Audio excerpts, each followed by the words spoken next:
برطانیہ میں مقیم ممتاز پاکستانی بزنسمین اور overseas Pakistan foundation board of governors کے چیئرمین سید قمر رضا سے ملنے مشرقی لندن کے مہنگے ترین علاقے چیگویل میں ان کی رہائش گاہ پہنچے۔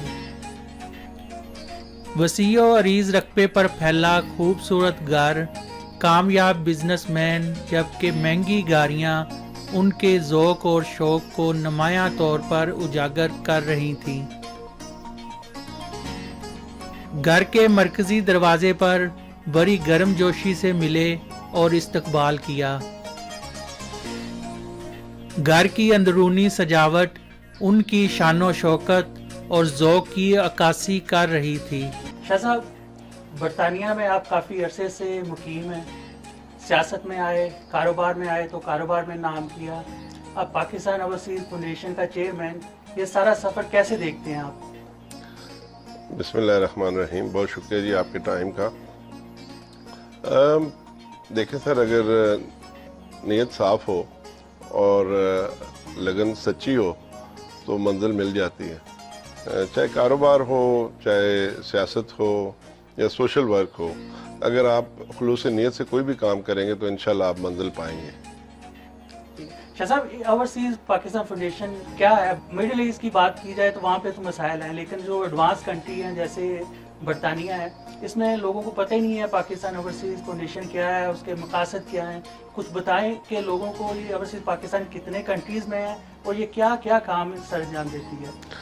دیکھیں جی، جو اوورسیز پاکستان فاؤنڈیشن ہے یہ اوورسیز پاکستانیوں کے فلاح و بہبود کا ایک ادارہ ہے۔ اس کی جو انکم ہے، جو لوگ بھی ملک سے باہر جاتے ہیں ورک ویزا پہ، وہ جو ایک فیس پے کرتے ہیں اس میں سے ایک حصہ او پی ایف کو آتا ہے۔ اور یہ آرگنائزیشن کا پیورلی مقصد ہی یہ ہے کہ وہ اوورسیز پاکستانیوں کی ویلفیئر کا کام کرے، چاہے وہ جب ان کے کانٹریکٹ میں کہیں کوئی کمی بیشی ہوتی ہے، ان کے ساتھ سلوک ٹھیک نہیں کیا جاتا، یا ان کے ساتھ جو ان کا ورک پرووائڈر ہے یا جو کمپنی جس میں وہ گئے ہیں وہاں سے کوئی ناانصافی ہوتی ہے، تو پھر ہم لوگ ان کو ہیلپ کرتے ہیں اور ان کے درمیان جو بھی ایشوز ہوتے ہیں ان کو ریزالو کرواتے ہیں۔ ایک ایسا پاکستانی جس کو کوئی مسئلہ درپیش ہو، وہ آپ لوگوں سے کیسے رابطہ کر سکتا ہے؟ اس کے لیے ہماری ویب سائٹ بھی ہے، ٹیلی فون نمبر بھی ہیں اور واٹس ایپ نمبرز بھی ہیں، اور 24 آور ہیلپ لائن ہے۔ آپ جس وقت بھی چاہیں گے میں اس کی ساری ڈیٹیلز آپ کو دے دوں گا، آپ اپنے ناظرین کو ضرور بتائیں۔ اور اگر کسی کو کوئی بھی ایشوز ہے تو یہ ون ونڈو آپریشن ہے فرام او پی ایف۔ جب آپ کمپلین لانچ کرتے ہیں تو وہ کمپلین جو ہے وہ متعلقہ ادارے کو بھیجی جاتی ہے، اور اس کے لیے ایک ٹائم پیریڈ ہے۔ اگر اس ٹائم پیریڈ میں جواب نہیں آتا سیٹسفیکٹری تو یہ کمپلین جو ہے نا پرائم منسٹر ہاؤس چلی جاتی ہے، اور وہاں سے پھر اس کی باز پرس ہوتی ہے، اور تقریباً 99% جو ہے نا اگر جینین کوئی کمپلین ہے تو ریزالو ہو جاتی ہے۔ Chairman British Muslim friends of Labour Chaudhry Shaukat Ali, سابق mayor Chaudhry Liaquat Ali, councillor Usman Ali, senior نائب صدر Pakistan press club London Chaudhry Tabrez اورا ان کو مبارکباد دینے ان کے گھر پہنچے اور ان کو چیئرمین اوورسیز پاکستان فاؤنڈیشن بننے پر مبارکباد پیش کی۔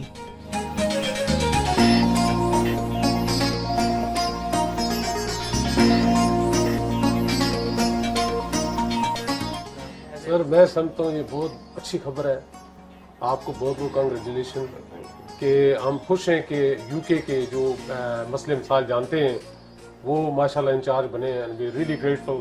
سر آپ کو بہت بہت مبارک ہو، اللہ تعالیٰ آپ کو مزید ترقی دے، and the U K community we are behind you, ہم آپ کے شانہ بشانہ کھڑے ہیں، anything you need from us we there for you. But ہمیں پتہ ہے کہ آپ الحمدللہ یہاں پہ بھی اچھے کام کرتے رہیں، پاکستان میں بھی اچھا کام کریں گے، اینڈ وی فیل جو ہمارے ایشوز ہیں آپ انشاءاللہ ان کو ریزالو کریں۔ میں سمجھتا ہوں سب سے اچھی کنگریچولیشن شاہ صاحب کو ہونی چاہیے، بیکاز اوبیسلی یہ پہلے بھی اتنا کام انہوں نے کیا UK میں جو ہے نا through WordCom, through UK PCC, all of those forums, جہاں پر بھی انہوں نے کام کیا بہت ہی اچھا کام کیا.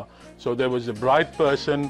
Shah Saab is the right person for that. Overseas ki representation on that basis, Pakistan Overseas Foundation, it's one of the biggest thing that can help Pakistanis here, especially overseas ko. تو میں سمجھتا ہوں بہت بہت congratulations. ملکی سیاست اور overseas پاکستانیوں کی مشکلات کے حل کے بارے میں تفصیلی تبادلہ خیال کیا گیا.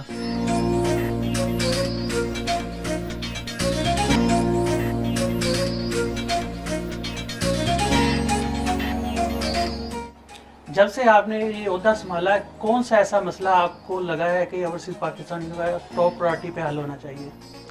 یہ اس کو میں دو حصوں میں کروں گا جی. ایک تو جو ہماری اوورسیز پاکستان فاؤنڈیشن ہے اس کے کوئی 27 اسکول ہیں, اس کی کچھ ہاؤسنگ سوسائٹیز ہیں, اور اس کا جو تقریباً 2005 لوگ کام کر رہے ہیں اس میں ایک تو اس طرف مسائل ہیں, اور دوسری طرف ایک جنرل جو اس وقت مسائل ہیں اوورسیز پاکستانیز کو ایک وہ ہیں. تو جو جنرل مسائل ہیں, میں مثال کے طور پہ اس وقت بہت سارے لوگوں کی کمپلین ہے جی یہ جو ٹیکس موبائل فون پہ ہے اس کے متعلق بہت سارے لوگوں کی بہت شکایت ہے اور بڑی ویلڈ شکایت ہے. میں سمجھتا ہوں کہ اس کو ریزالو ہونا چاہیے.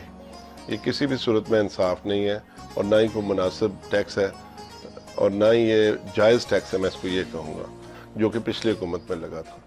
اس کے علاوہ دوسری چیز جو ہے, جو اوورسیز پاکستانیز پاکستان میں اگر ان کی ٹیکسیبل انکم نہیں ہے تو ان کو نان فائلر کے طور پہ ٹریٹ نہ کیا جائے, ان کو ایز اے فائلر ٹریٹ کیا جائے.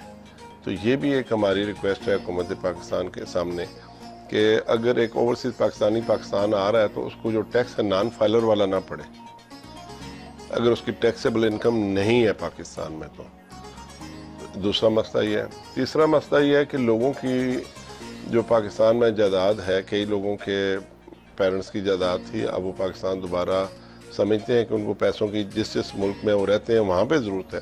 اگر وہ اپنی جائیداد بیچ کے پیسے واپس لانا چاہتے ہیں تو ان کو مسائل کا سامنا کرنا پڑتا ہے, کیونکہ پاکستان سے آپ $1 لاکھ سے زیادہ پیسے باہر ایک سال میں نہیں منگوا سکتے. تو وہ جو ریپیٹریشن آف منی ہے وہ ایک مسئلہ ہے اوورسیز پاکستانیوں کا, اس پہ بھی ہم بات چیت کر رہے ہیں. اس کے علاوہ بہت سے اوورسیز پاکستانیز ہیں جو کہتے ہیں جی ہمیں ووٹنگ رائٹ پچھلی حکومت نے دیا تھا, حالانکہ زبانی دیا تھا. میں سمجھتا ہوں کہ یا تو اوورسیز کو ووٹنگ رائٹ دیا جائے یا ان کو پروپورشنل ریپرزنٹیشن دی جائے تاکہ جو اوورسیز پاکستانیز ہیں ان کی سیٹسفیکشن ہو سکے. تو موجودہ حکومت کتنی سنسیئر ہے اوورسیز پاکستانیوں کو لے کے ان کے مسائل کو حل کرنے میں, کیونکہ آپ نے جب سے یہ چارج سنبھالا ہے ہنگامی بنیادوں پہ آپ نے دورے بھی کیے ہیں اور ان کو حل کروانے کے لیے بھی آپ سرگرم ہیں؟ نہیں, میں سمجھتا ہوں موجودہ حکومت بالکل آنیسٹی کے ساتھ, پورے اخلاص کے ساتھ جو اوورسیز کے ایشوز ہیں ان کو ریزالو کرنا چاہتی ہے, اور اس پہ اس وقت پوری ڈیٹیل میں بات چیت ہو رہی ہے, اور انشاءاللہ آپ بہت جلد دیکھیں گے جو اوورسیز کے ایشوز ہیں وہ ایڈریس ہوں گے اور انشاءاللہ ہوں گے. بہت شکریہ. تھینک یو سر, بہت شکریہ. پاکستانی کمیونٹی کے ایک میلے میں شرکت کے لیے روانہ ہوئے صاحب مہمانوں کو بڑی گرم جوشی سے ملے اور الوداع کہا.